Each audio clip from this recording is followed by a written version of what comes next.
Thank you, Justine. As Justine mentioned, my name is Catherine Clark. I'm a program manager in the chronic disease prevention area of Toronto Public Health. We know that in Toronto, in spite of dropping rates of smoking nationally, provincially, and locally, that approximately 16% of Toronto residents continue to smoke.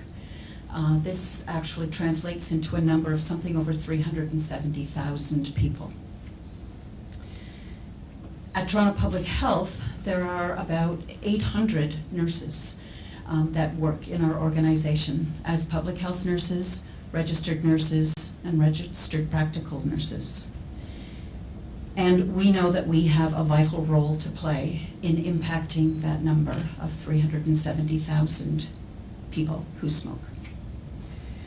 This is our second opportunity to collaborate with the Registered Nurses Association of Ontario to offer workshops to train nurses and other healthcare professionals to be smoking cessation champions. Champions, by virtue of coming to the workshop and going through the training, can then go back to their own organizations and support their colleagues to adapt the smoking cessation best practice guideline and integrate it into their practice.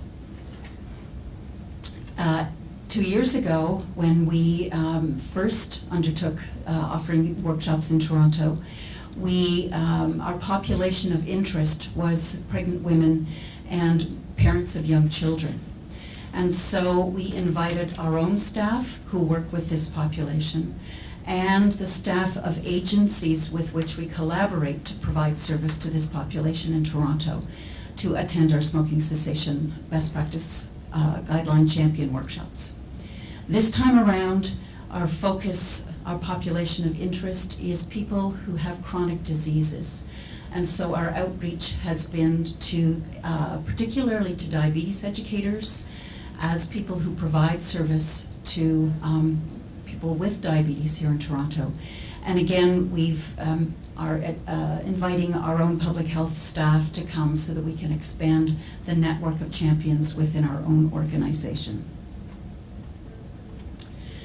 We feel it's our role at Toronto Public Health to identify smokers and use the best practice guideline whenever we provide direct service to residents of Toronto through our clinics, through home visits, and through the groups that we offer. We also feel that it's an important role of ours to raise awareness and promote the use of best practice amongst individual practitioners and their organizations in Toronto.